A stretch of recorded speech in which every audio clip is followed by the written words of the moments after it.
کمند ڈال دی ہے. ہمارے ملک نے بھی پریاس کیا ہے اور بڑے فخر کی بات ہے کہ اگر چاند پہ قدم کسی ملک کا کوئی انسان رکھتا ہے تو اس ملک کے لیے بڑی بات افتخار کی ہوتی ہے. مگر مصطفیٰ جان رحمت ابھی کے حوالے مادر میں ہے. میرے مصطفیٰ اگر دائیں انگلی کرتے ہیں تو چاند دائیں کی دائیں طرف جھکتا ہے, اگر بائیں طرف انگلی کرتے ہیں تو چاند بائیں طرف جھکتا ہے. جدھر جدھر انگلی اسے گھماتے ہیں مصطفیٰ جان رحمت چاند ادھر ادھر گھومتا جاتا ہے. ابھی لوگ سوچ رہے تھے کہ چاند سے بڑی طاقت کوئی نہیں ہے. حلیمہ سعدیہ کے گھر میرے مصطفیٰ اشارہ کرتے ہیں تو چاند میرے مصطفیٰ کی انگلی سے گھومتا ہوا نظر آتا ہے. اور جب حضور کی ولادت ہو گئی, مقام صحبہ میں علی کی نماز عصر وہ قضا ہوئی, اس وقت سے پہلے ایک منزل وہ آئی کہ جب غار حرا کے قریب حضور کھڑے تھے.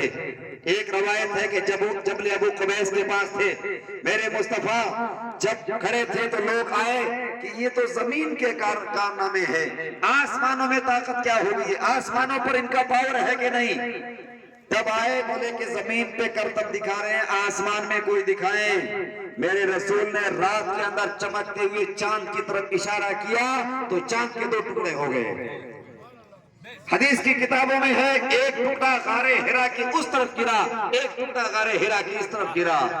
تھوڑی دیر کے بعد میں چاند جڑ گئے اور اس معجزے کی تفصیل پوری دنیا نے اپنے آنکھوں سے دیکھی. عرض یہ کرنا چاہتا ہوں کہ چاند کے بارے میں یہ تصور تھا کہ چاند ہمارا خدا ہے. چاند کی لوگ پرستش کرنے لگے تھے اور اس کے بعد جب سورج صبح نکلا تو چاند کی روشنی مدھم پڑ گئی, سورج کی روشنی غالب آئی تو لوگوں نے کہا کہ سورج کے بجائے چاند کے بجائے سورج کو خدا قرار دیا جائے. تو لوگوں نے چاند سے اپنا سر اٹھایا اور سورج کو اپنا خدا قرار دیا. سورج خدا کا سب سے آخری خدا مانا گیا لوگوں کا. میرے مصطفیٰ مقام صحبہ میں کھڑے ہیں اور حالات کا جائزہ لیتے ہوئے ایک وقت آیا کہ حضور آرام فرما رہے ہیں. حضرت علی کی زانوں پہ یہ حدیث کی کتابوں موجود ہے.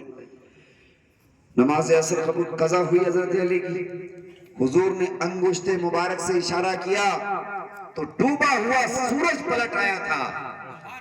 سورج گھوم کے نہیں آیا تھا, اگر گھوم کے کوئی آتا ہے تو ٹائم لگتا ہے. سورج الٹے پاؤں پلٹا تھا, سورج پلٹا تھا سیدھا سیدھا, گھوم کے نہیں آیا, جیسے ڈوبا تھا ویسے ہی پلٹا. عرش حق ہے مسند رفعت رسول اللہ کی, سبحان اللہ. عرش حق ہے مسند رفعت رسول اللہ کی, ہے خلیل اللہ کو حاجت رسول اللہ کی. وہ جہنم میں گیا جو ان سے مستغنی ہوا. سورج الٹے پاؤں پلٹے, چاند اشارے سے ہو چاک, اندھے نردی دیکھ لے قدرت رسول اللہ. سبحان اللہ, سبحان اللہ. میرے رسول نے سورج کو پلٹایا. سورج کو جب پلٹایا تو لوگوں کا بھیجا تو وہی تھا کہ طاقت زمین کے ان معدنیات کے اندر تھی. خدا کے بارے میں لوگوں کا تصور یہ تھا زمین ہمارا خدا ہے. مصطفیٰ نے جب سراقہ نے پیچھا کیا مصطفیٰ کا, میرے رسول نے کہا, آج لوگ ہاتھ بھر کی زبان نکالتے بولے محمد یا علی جس کا نام ہے وہ کسی کا پاور اور اختیار ہی نہیں ہے.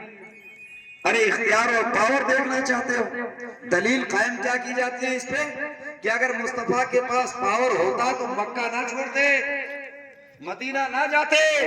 اختیار نہیں تھا تبھی مکے والوں نے مکے سے نکال کے باہر کر دیا. ارے تم یہ دیکھ رہے ہو کہ اختیار نہیں تھا.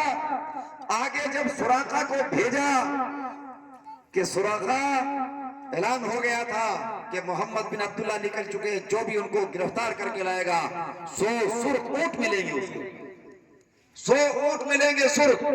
لوگ تیار ہو گئے, الگ الگ لوگوں نے گھوڑے لیے اپنے ساز و سامان کے ساتھ نکلے. سراقہ نے بھی کہا کہ چلو اپنے بھی کوشش کرتے ہیں.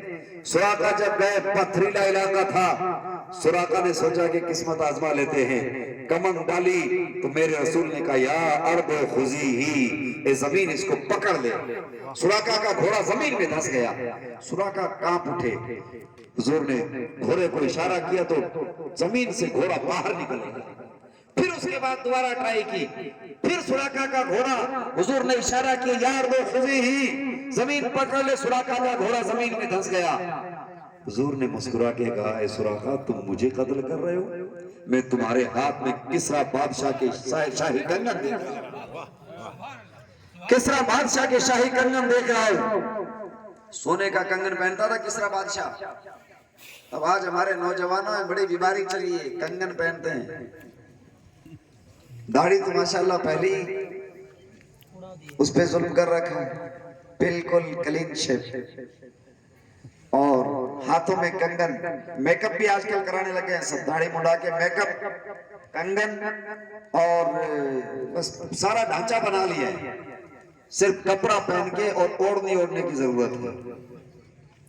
فرق یہ رہ گیا، سسرال والوں ڈالا ہے چاندی کا، اس میں سونے کی تار لگی ہوئی ہے، یہ رہ گیا ہمارا، سونا مرد کو حرام ہے، لیکن مصطفیٰ کا اختیار، میرے مصطفیٰ جس کے لیے جو چیز جائز کر دیں، جس کے لیے منع کر دیں، اللہ رب العالمین نے میرے مصطفیٰ کو اختیار دیا۔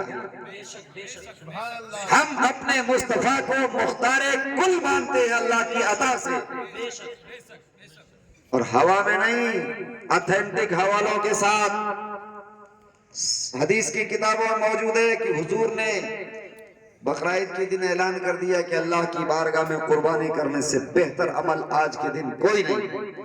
ایک صحابی نے کہا کہ حضور میرے پاس تو بکرا ہے ہی نہیں سال کا، آپ نے سال کی قید لگا رکھی ہے، 6 مہینے کا بکرا ہے۔ حضور نے کہا کہ تو اگر 6 مہینے کا کر دے گا تو تیرا پار جائے گا۔ بے شک سبحان اللہ، دوسرے کے لیے نہیں، میرے مصطفیٰ سے نکل گیا اپنے سے تو اس کے لیے ہو گیا۔ ایک بندہ آ گیا، کہا کہ حضور روزہ ٹوٹ گیا ہے، میں زیادہ کھل کے نہیں بول سکتا، روزہ ٹوٹ گیا ہے، آپ سمجھ چکے ہیں روایت، روزہ ٹوٹ گیا تو کہا کہ اس کے کفارہ اس کا ادا کرنا پڑے گا۔ حضور کیا کروں؟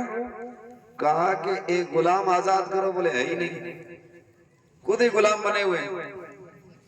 بولے تو 60 روزے رکھو، ایک کی پار نہیں پڑی تو 60 پورے کہاں سے ہو؟ تو کہا کہ میں 60 مسکینوں کو کھانا کھلاؤ۔ کہا کہ حضور میں خود ہی فقیر ہوں۔ کہا کہ بیٹھ جاؤ۔ تھوڑی دیر کے بعد میں صدقے کی کھجور آئی، ایک ٹوکری آئی یا ٹوکرا آیا، جو بھی آیا، حضور کی بارگاہ میں جیسی وہ صدقے کی کھجور آئی، حضور نے کہا کہ جاؤ مدینے میں فقیروں میں بانٹ دو، مسکینوں میں۔ صحابی کھجور کا ٹوکرا اٹھا کر کے اور کہنے لگا کہ حضور مدینے میں مجھ سے بڑا فقیر ہی نہیں ہے کوئی۔ حضور نے کہا جا تو کھا لے، تیرا کفارہ پورا ہو گیا۔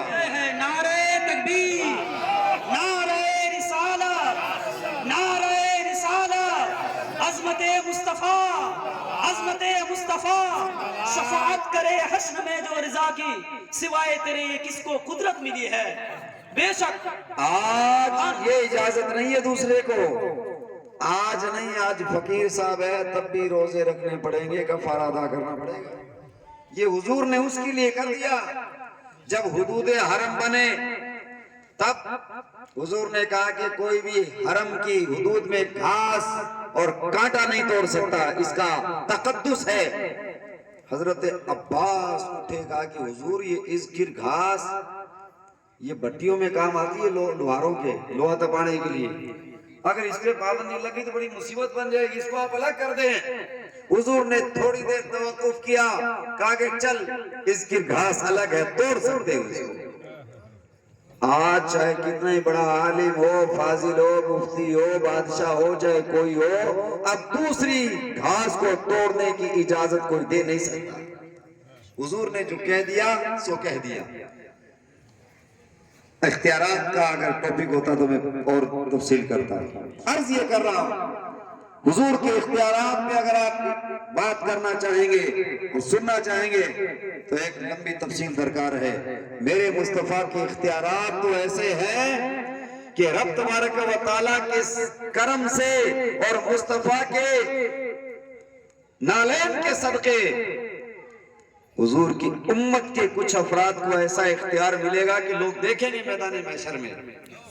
حضور تو حضور ہیں، حضور کا کلمہ پڑھنے والے امتی کے اگر بچہ کچا گر گیا اور وہ دنیا میں پیدا نہ ہو سکا تو میرے مصطفیٰ فرماتے ہیں کہ اس بچے کے نافع لگا ہوا ہوگا اور خدا کی بارگاہ میں مچلے گا اور جھگڑے گا، کہے گا یا اللہ اگر سانس لینے کا موقع دیتا تو میں تیری عبادتیں کرتا۔ رب کی بارگاہ میں وہ انسان مچل کے اور ناف کے سمیت اپنے ماں باپ کو کھینچ کے جنت میں لے کے جائے گا۔ سبحان اللہ سبحان اللہ۔ وہ تو مصطفیٰ ہیں، مصطفیٰ کے در کے غلاموں کا وہ حال حشر میں ہوگا کہ ان کے اختیارات کے جلوے بکھریں گے وہاں پہ، مصطفیٰ کا تو خیر کمال ہی بڑا ہوگا۔